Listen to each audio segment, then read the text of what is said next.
with the O-line, do you feel like a top 5 is starting to emerge? I know you mentioned you were happy with how they played today. Well, we're still working on it. We're moving some guys around. I mean, we're moving guys to tackle. We're trying to create depth at center. We're trying to, we let Braden at guard some today, just creating different combinations. So Matt's done a great job with all that. I'd say that, is more top 5 right now. It's more like kind of top 8 or 9 that we are really kind of competing with, and so that we can really narrow it down. Okay, here's the best 5. Because there's a couple of decisions. If it's this guy, then here's how we need to manage the OL. If it's this guy, then we need to manage it this way. So we're not there yet, but those guys are competing their butt off, and Matt's doing a good job.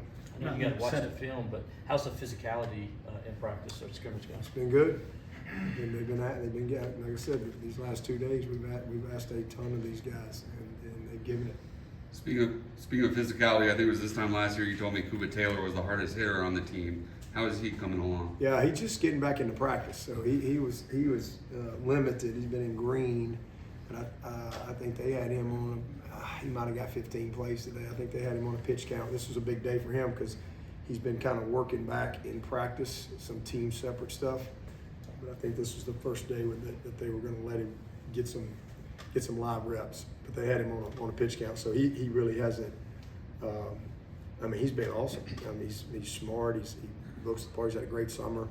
But I think it was the first day or so he kind of tweaked something. So he's been working his way back. But it's good to see him back out there today. Matt Luke said at media days that for the O-line, he'd like to have that best 5 known by the second scrimmage. Do you feel like that timeline, they're still on track for that? Yeah, we'll see when we watch the tape. We'll see. It's competitive.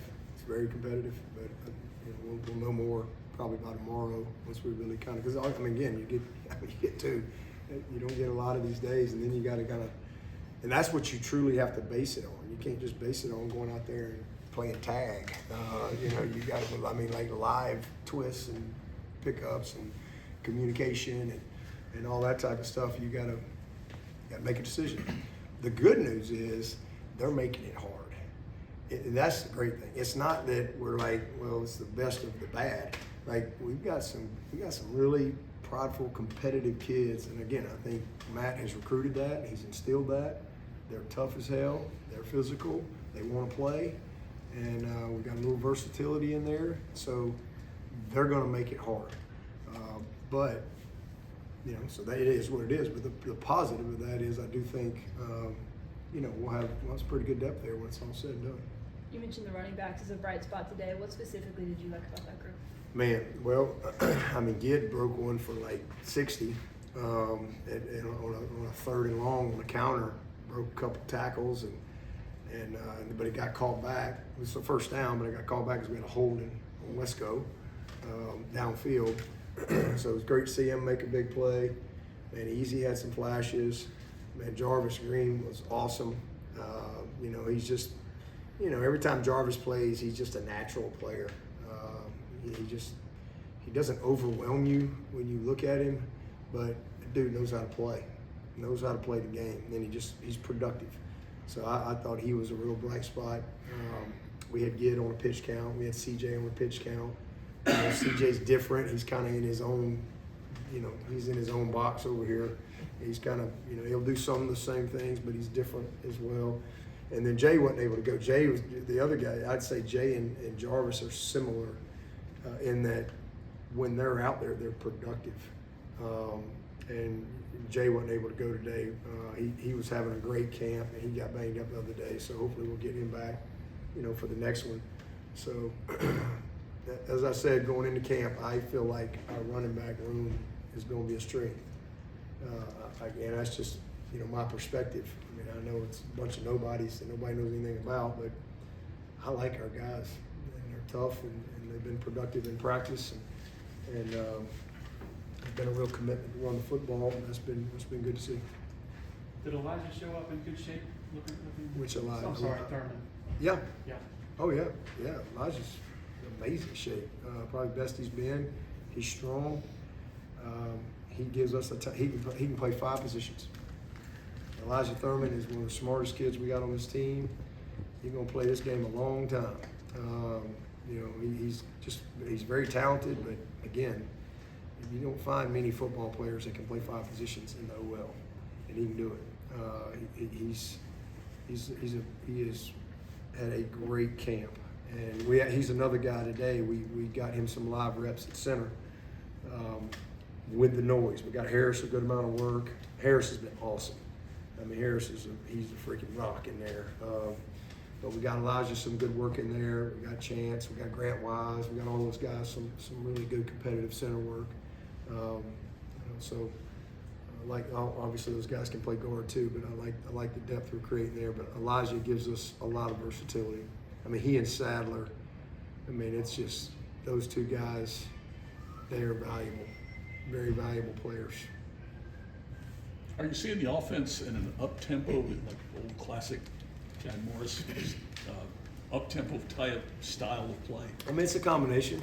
I mean, it's a combination of you know, what's happening in the game. You know, there's certain times where you feel like you got them on their heels and you're going to really use the tempo to your advantage. And then there's other times where, hey, you want to slow it down and change the cadence up.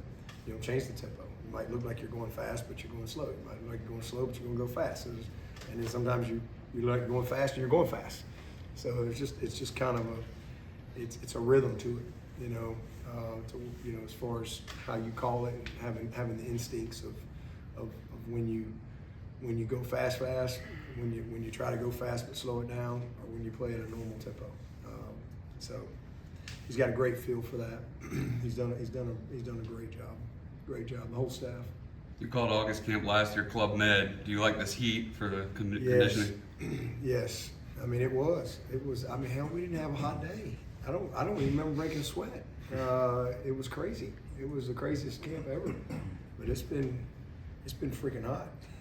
It's been hot. You know, so it's been good. But we need it. I mean, we need it. They trained in it all summer. We need it. How important fatigue will coward you, right? How important is that for LSU? I mean, the heat, the noise, banging that into the stadium, just in terms of preparation for, well, hello. for the hello. Yeah, I mean, it's an advantage when you can prepare your team, or I would say it's a disadvantage when you can't prepare your team for the elements they're going to face. You know, so it is what it is. You know, we do wet ball drills and things like that to try to prepare for rain, but you can't just do a heat drill, right? I mean, that's kind of Mother Nature, and so good Lord's kind of looked out for us on that. I guess it was Thursday. I was after him out there Thursday, and it was hot. I don't know what period, like period 14 or something. I was like, ain't nobody coming to save you. Ain't nobody, you know, like next thing you know, like next period, this freaking alarm goes off. So I made God mad. I said, all right, God's the only one that can save you. So I didn't make that mistake yesterday. I said, the only person that can save y'all today is God. So I talked to him this morning. He ain't coming anytime during this practice. So you know, it's just to be able to have the type of heat. I mean, you know, I've been to Baton Rouge 7 times. It's hot. I mean, it'll be hot down there at night. It's early September. It'd be hot here. We're playing here. It'd be freaking hot. So they pushed it. You can't simulate that. And then the crowd noise. I mean, it is what it is. You got to be able to operate. I mean, our defense has to function that way at home all the time. They've got to be able to communicate. So it was a little bit, you know, obviously. It'll be quiet for them. It's not loud when they're on the road defensively. So it's good work on both sides. We need as much of that as we can get. What gives you inner peace? You know this team better than anybody. What gives you inner peace that you can go into Baton Rouge and win that game? I'm not worried about any of that. I'm not worried. I just have peace in, you know, my staff. I have peace in, you know, how these guys have worked. I have peace in who they are as people. Man, I got a great group of dudes, and they've done the work. I'm not worried about getting the result. You know, I'm worried about doing the work that will lead to the result. That's really all I'm worried about. And you know, these guys, they show up and they compete like they're capable of competing. You know, I think they can play with anybody. You know, I mean, we'll have to. I mean, let's don't kid ourselves. We'll have to play not perfect, but not far from it. You know, this is going to be a great team that we got to go open up with. It ain't going to be easy, but hey, I love it. I love the challenge, and let's see where we are. We'll go play, see what happens after that, and get back to work. I have to get Ross to confirm the stat, but I think you're 4-1, I believe, as a player coach down in Baton Rouge. And did you know that? And also, what are your memories of both? I think I've been there 7 times. I may be wrong. From '88 to, I think, I'm not sure. Maybe I think we lost there in 2000. I think we lost there. Should have lost there in '98. That was one of the craziest games I've ever been a part of in my life. I think I'll never forget that. In fact, I think all the Bama fans had left. I mean, it was bad because it was like we didn't lose.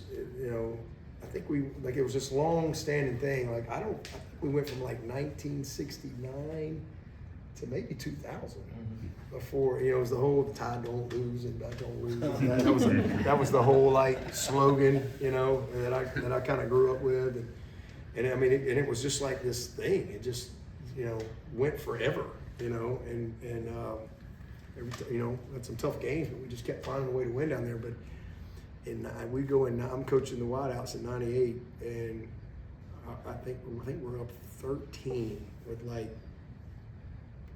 minute 50 or so, maybe 2 minutes. It wasn't much time, and I mean they got us, and I mean they're on us, and I mean it ain't good. I think Bama people they're pissed, they're gone. You know we run a little throwback, slip Sean Alexander out the back, and Zhao, my man Andrew Zhao hits Sean. Sean's kind of sliding, comes down with it in the end zone for a touchdown, minute something or whatever on the clock. So we got to onside it. We got to onside kick it. And my receiver, Jason McCadley, one of my favorite players all time, J-Mac, shout out to J-Mac, lives out in Arizona. J-Mac comes up with the onside kick.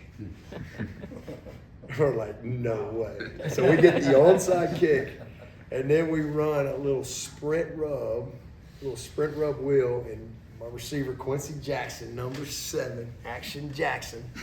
Never forget it. It was like slow motion. Quincy's going down the sideline, Zal's kind of rolling back, and he lets it go, and their DB and the ball hits off the DB's hands and falls into Quincy's arm for a touchdown, and we win the game.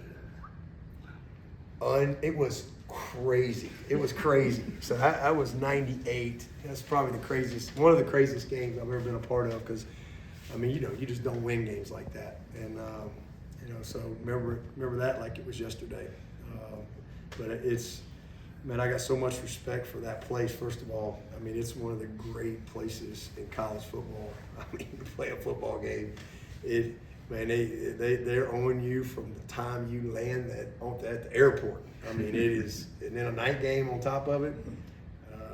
There's a little juice in that lemonade. They're waiting on you. So it's awesome. It's one of the great places to play a game.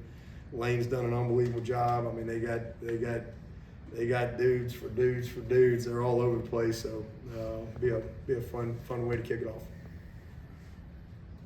Did you talk about Denson at all today? Yeah, Denson. This was his first live work. So he had tweaked his hamstring in the right before we started.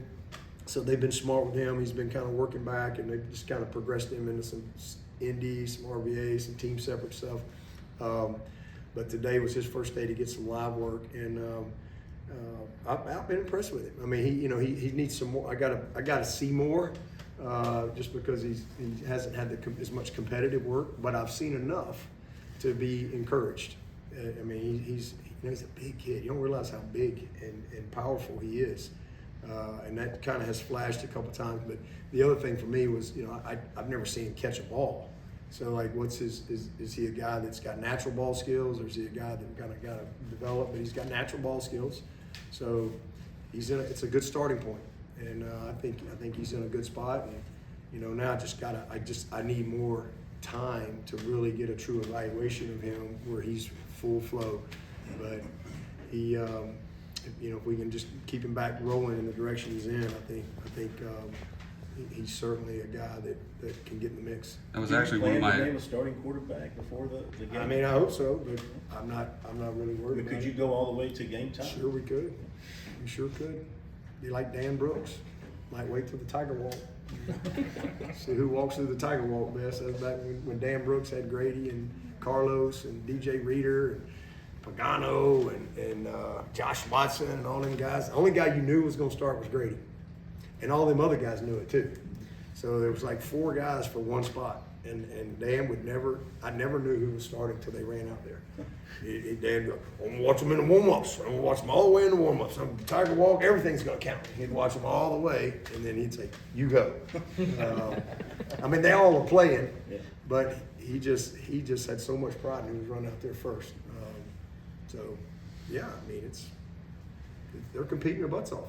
He said Boozer kicked a lot today. Did you see He did. out of your punters and field goal kickers? Yeah, Jack's been really good. He's very consistent. I tell you, Hoosier and Gunn are kind of battling for that backup punter spot too. They both are doing a good job in that role. In fact, Hoosier got one punt today and launched it, and he didn't even know he was going to punt. I didn't want him to know. I wanted to just see if he could respond, and he came right out there like wasn't nothing to it. Yeah, so he's. That we needed a little bit of depth there, so I feel a little better about that with Hoosier and Gunn, and we got Charlie Reed. Snappers we've really challenged them.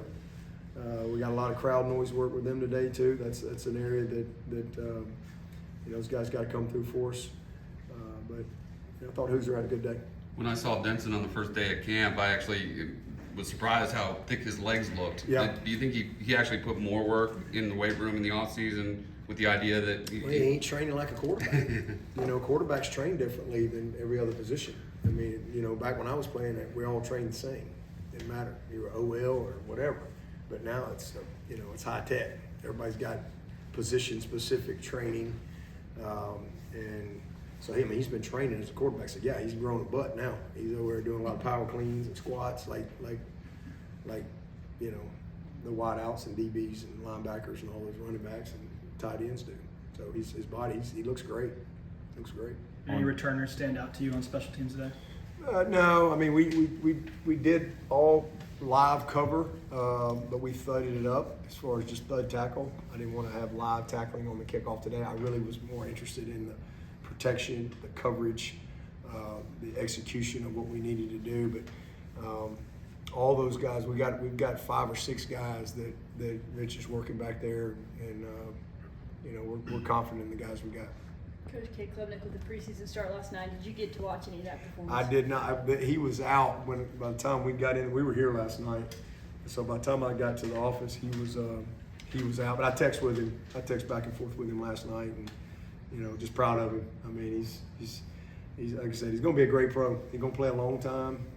He's a really, really talented quarterback, and that's why he got drafted. And they've obviously seen that too right out of the gate. So he's just hopefully stays healthy. If he does, he's going to be one of those guys you look up. And he's played quite a while.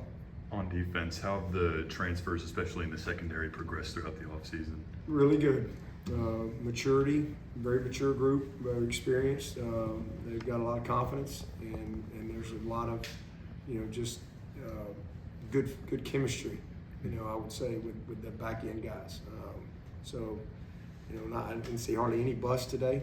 Now there was a couple of competitive plays that we didn't win, but I can live with that. That's football. You're gonna have some of those, especially when it's Wesco coming down with one, or some guy makes some great catch. But it's when you have uncontested plays, because we're not communicating properly or somebody's not doing their job. There wasn't very much of that. These guys have really bought into what we're asking them to do, and I'm pleased with them. Jerome Carter and Myrick, those are 2 studs. Ronan Hannafin, man, he had a heck of a day today. Ronan has shown up every single day. I mean, he's just one of them guys. He's kind of like Will Help, man. You're just gonna get every ounce of everything he's got every day. That's Ronan. So it's a good group, and I like the depth that we've been able to establish. Obviously, we talked a lot about Ashton. Man, that kid is showing up every day. Literally, y'all think I'm joking, but he's showing up at practice every day like it's the Super Bowl. That's his mentality, that's his energy, and he never stops. And that's just kind of who he is. So, but Elliott, I tell you, Donovan Starr has made a big jump for us. Rozier has been really good. I mean, so we got more depth there. So I think we just got to stay healthy. You know, we get lucky and we can stay healthy. I think when it's all said and done, you know, we're going to be a much better group. What does that look like? It ain't going to be 120th, I'll tell you that. All right. You know, where does it go? I don't know, but we're going to be a heck of a lot better. Berberja and McLeod both talked about that chemistry yesterday. How impactful do you think that's going to be in Death Valley come the first game? Berberia? Sorry, yeah. Say it again now. Berberia. Andy. What was the question? How impactful do you think that their team chemistry is going to be in that first game of the season? Just for the whole unit over there? I mean, yeah. Defensively, it's Yeah. critical. Okay. I mean, it's critical. There was just way too many times last year we didn't have 11 guys on the same page. And it was obvious. And it was really frustrating. Whether it was who had run support, you know, from an outside, you know, contained standpoint or coverage, whatever. And, man, it led to some big plays. You know, that's the difference between offense and defense. You know, you can have 9 guys screw up on offense, but you can still punt. You know, defensively, you got 9 guys, you know, out of 11, it's a touchdown. And so that's just a different deal. But they're doing a good job over there, man. The coaches are doing a good job. They're pushing them. We're certainly better on the back end. And I think the competition that we have up front, with the development at linebacker, you know, we just got to keep going, just keep doing the work. You know, we're a long way away from playing, but you know, we're getting ready for our season ahead, and you know, again, we catch a break with health, with just few guys that we really don't have another one of them type guys. I think it can be a good group. Was it Strong and Adam the ones that did tackle? I don't remember who ran out there. They've been rotating those guys. I don't remember who ran out first. Marcus, but when Marcus got in there, he flashed. I don't remember if he ran out there first or not. Mari's had a very solid camp as well. He's a high level talent. It's just continue to develop. But it's a lot of competition in that group. It's a lot of competition. How'd the tackling look today as a whole on the defense side? I would say we probably had 4 or 5 missed tackles that were glaring, but you know, overall pretty good for a first scrimmage. You know, pretty good. Not good enough, but you know, for first true live time, we outside of probably 8 plays of live the other day. You know, it's a different game. It's a different game. So. We had some, I'd say, with our pride group that we kind of got exposed a little bit, but for the most part, not terrible. All right, thanks, Coach. Thank you, Coach. Thank you. Thank you.